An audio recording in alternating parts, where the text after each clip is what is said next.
सबीला और शरीफ दोनों पति पत्नी घर घर भीख मांग कर खाते हैं। रोज की तरह वे सड़क पर चलकर भीख मांग रहे हैं। माँ, जाओ, हमें कुछ रुपए दे दो। कोई हमें सुन रहा है? हमारी मदद करें। वे भीख मांगते हुए एक घर के सामने आ गए। वे भीख मांगने के लिए घर के अंदर चले गए। दरवाजा खटखटाने पर अंदर से एक लड़की चावल देने के लिए आई। माँ, मुझे थोड़ा पानी दो, पानी की बहुत प्यास लगी है।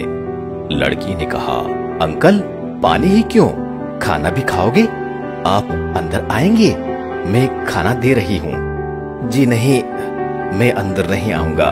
हो सके तो हमें यहीं पर कुछ खाना दे दो और हम यहाँ सीढ़ियों पर बैठकर खा लेंगे। लड़की खाना लेने अंदर चली गई। शरीफ और उसकी पत्नी सीढ़ियों पर ही बैठ गए। लड़की ने अंदर जाकर 2 प्लेट चावल और पानी ले आई। लड़की ने चावल और पानी दिया। शरीफ और उनकी पत्नी सबीला दोनों ने भरपेट चावल खाए। दूसरी तरफ सड़क पर रफीक साहब अपनी बीवी के साथ खड़े हैं। वो अपने ड्राइवर को जोर जोर से पुकार रहे हैं। ड्राइवर, ड्राइवर, ये ड्राइवर कहाँ है? लगता है ड्राइवर भाग गया। ड्राइवर ने आकर पूछा, क्या हुआ सर? मैं और तुम्हारी मैडम थोड़ी देर के लिए बाहर जाएंगे, गाड़ी बाहर निकालो। ड्राइवर ने जवाब दिया, सर, गाड़ी में दिक्कत है। रफीक साहब को गुस्सा आ गया और उन्होंने ड्राइवर से कहा, क्या तुम ये पहले नहीं कह सकते थे? अब मैं और आपकी मैडम तैयार हैं, तुम अब क्या करोगे? रफीक साहब ने ड्राइवर को बहुत कहा। फिर ड्राइवर चला गया। उसकी पत्नी ने उनसे कहा, तुम कब बदलोगे? लोगों से अच्छे से बात किया करो ना। रफीक ने कहा, इन छोटे लोगों को फंसाने की जरूरत नहीं है, हमेशा उन्हें डर में रखो, तभी वे हमेशा सुनेंगे। तभी रफीक साहब की बीवी ने कहा, चलो आज रिक्शे से चलते हैं। फिर रफीक साहब ने कहा, आप रिक्शे में बैठिए, मैं अंदर जाकर आ रहा हूँ। रिक्शे में रफीक साहब की पत्नी बैठी है।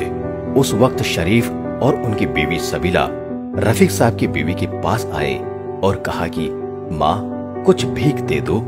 रफीक साहब की बीवी बोली, मेरे पास रुपए नहीं है, थोड़ा सा ठहरो, मेरे पति अंदर से आ रहे हैं और वे वास्तव में तुम्हें रुपए दे रहे हैं। तभी वहाँ रफीक आ जाता है।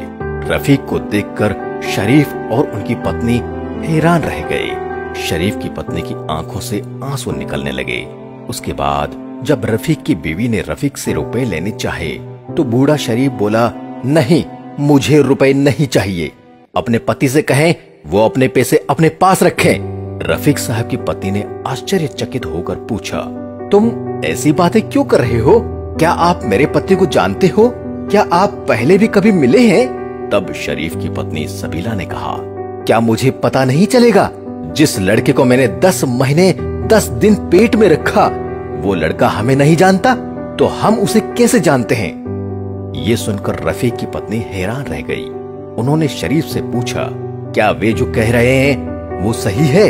क्या वे आपके माता पिता हैं? रफीक चुप हो गया।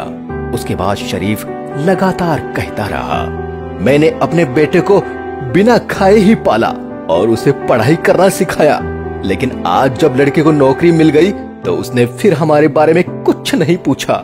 ये कहते हुए उसकी आंखों से आंसू गिरने लगे।